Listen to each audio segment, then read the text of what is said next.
Hey, what's up, guys? Welcome back to another Operation Arsenal review. Today, we are going to be talking about the 3-0 win against Newcastle that just finished. Thank you to everyone who was watching the stream. It was a lot of fun. The first half was atrocious. Let's all be honest. It was not a good first half of football. But then, in the second half, I don't know what happened. We were a different team. Completely different team. I don't know what Arteta's managed to do there. Did he put something in the oranges? Did he spike their drinks? I can't explain it. It was a completely different performance in the second half and a really, really nice change. You know, we played some great football in the second 45 minutes. It was almost as good as it's been for a long time, I feel like. It was really impressive. The link-up play, brilliant. So we've got a lot to talk about. First, let's talk about the first half because I can't quite put my finger on what was wrong, but it felt like the players woke up in the second half. It was very sluggish in the first half. They were still sleeping, it seems like. These late kickoffs, I've heard a lot of interviews with players where they say they don't really like late kickoffs because they spend the whole day just kind of faffing around at the hotel. They can't really do a training session because injuries and fatigue and whatever. They just end up sitting around playing PlayStation and having stretching sessions and food, and that's it. They kind of just sit around all day. So I think sometimes it takes a bit of time to get going in these late kickoffs, and I think in general players seem to prefer the midday, early afternoon kickoffs because they're raring to go. They've woken up at, say, 8 o'clock in the morning, they've done a stretch session, they eat, and they go to the stadium, and they're ready to go. I think that does honestly have an effect on a lot of performances that we see in professional footballer in football games, and in general I think it just sometimes takes a bit of time for players to wake up, and that's what it felt like today. The second half started and it was like watching a whole new team. It really was. I think we were massively helped today by the fact we were playing a very average side. Let's all be fair, Newcastle are not exactly in a good spot right now. Steve Bruce, I think that might be it. I've got a feeling that might be it now for him. Personally, if Steve Bruce was manager of Arsenal, I would be... the pain. I couldn't do it. I could not do it. He is one of those managers that just won't budge. He doesn't change his tactics. He's still playing with tactics that maybe worked in the early 2000s, the late 90s. It's just classic 4-4-2, isn't it? It's just not working in this modern era of football. He's not a Premier League manager, and the fact that he's still there is a travesty. So, Newcastle fans, I feel for you because you've got an incredible squad there. Just to name a few players that started, you know, you've got Callum Wilson, you've got... actually, hang on. There's some good players. I mean, Joelinton, we know, has struggled since he joined, but when he was at Hoffenheim, he was incredible. John Joe Shelvey, on his day, can be a superb midfielder. The Longstaff brothers, big fan of theirs. Almiron is an exciting player. Solid defence with the Shells in there. It's not a terrible squad, and I feel like any other manager from the Championship upwards could just join Newcastle and get them winning a lot quicker than Steve Bruce will. It's not great. But let's talk about the second half because that's what this game really was about. Honestly, at half-time, I tweeted, when does the game start? Like, it was so boring and so dry. It was such a crap game to watch. In the second half, we blew them away. The link-up play between Aubameyang, Xhaka, Smith-Rowe, Lacazette, Saka drifting around. Cedric, oh my God. Is this what it's like having a really solid right-back performance? It feels like a long time ago when we actually had either Bellerin or Maitland-Niles in some cases perform at a very high level.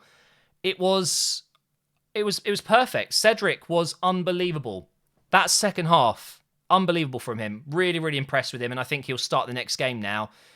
Leno didn't have too much to do today, and Holding, David Luiz, and Kieran Tierney, they were all absolutely fine. Tierney was welcomed back for sure. My God, we missed him in the last game, but it was all about the front five, really, or front six, I should say. Thomas Partey started today. You could tell he's a bit tired, maybe a bit fatigued. Has not been match fit for a while. He's had this niggling injury. Finally, he's starting a game for us and he gets an assist. Has a very tidy game. I would say he was one of our better players in the first half, but no one got more than maybe a 6 out of 10, if I'm honest. Granit Xhaka continued his fine form, and I'm talking fine form. He is doing bits at the moment. I love Granit Xhaka when he's playing like this. When we have the ball, he's a luxury player. When we don't have the ball, that's when you don't really want a Granit Xhaka in there, a typical Granit Xhaka. But lately, off the ball, he's done something to his game. I don't know what it is. If he's playing a bit more smart, he seems to be dropping back. He's less aggressive. And the amount of interceptions he's making, it is remarkable. He has improved that side of his game a lot recently. And I think that's what he needed. It's more about positional awareness than lunging in and getting yellow and red cards. You know, he's stepping off a little bit more. And without him, we wouldn't be anywhere near as good as we have been recently. His again, positional awareness and just the play where he puts it forwards instead of just sideways and backwards, it really gets the team going. And he's the link, isn't he? He's the link between the defense and the attack, and he's always getting the ball deep, moving it forward. Love to see that. That's that. If I was a professional football player, that is what I would want to do. I would want to be a deep-lying playmaker, someone that just shields the defense and just pings out passes. That's my kind of thing. If only I could be a professional footballer, right? Saka, I love the guy on the right. He's so versatile. He works hard. He gets back and makes tackles, and then he bursts forward. He's so young and energetic. He's got so much athleticism. He's so good for his age. We are so lucky to have him. He's worth over 100 million for sure. Good luck signing him. If anyone wants him, 100 milli, please. No less. Yes, technically, he might not be actually worth that, but when you value a player, it's just what a team is willing to pay. That's it. That is a player's value. Whatever a team is willing to pay, that's the value. You can't just simply write on paper, this guy is worth 52.6 million. It doesn't really work like that. I'm pretty sure, let's say Bayern wanted him or Barcelona wanted him, he's worth 100 million, maybe more. Honestly, he's playing better than Jadon Sancho right now, who's worth, 120, people are saying. Greenwood, I mean, he's playing better than Greenwood right now. I think him and Foden are very close in terms of performances, and these are all English players. It's so exciting. I'm going to leave Aubameyang till last because I've got to talk about him, but Emil Smith-Rowe, we need to get a hashtag going. Give Emil Smith-Rowe the number 10 shirt. That is the longest hashtag ever. Emil Smith-Rowe, or no, hashtag ESR for 10. There you go.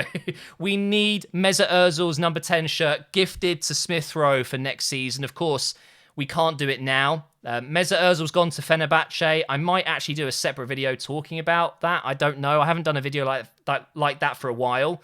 But we cannot give a current player the number 10 shirt until the beginning of next season because, of course, they've already registered as a player with a different number already. However, if we sign someone, let's say we brought in Brandt or Aouar or Buendia, whoever, they could take the number 10 shirt. But please, Arsenal, please, if Smith-Rowe keeps up this form, he's undroppable. He might as well be given the number 10 shirt and play him. Give him the number 10 role. It's his. Unbelievable performance again, especially that second half. He killed it. I love him so much. Him and Saka. Oh, my God. And then Lacazette up top. Hold-up play was perfect. Second half, as I said, with most of these players, just so much better. Lots of movement. Could have had a few goals himself. But let's talk about Aubameyang. That's the main point of this video, and we're already 9 minutes in almost. At half-time, I was being very critical of him in the stream, and so were pretty much everyone in the chat.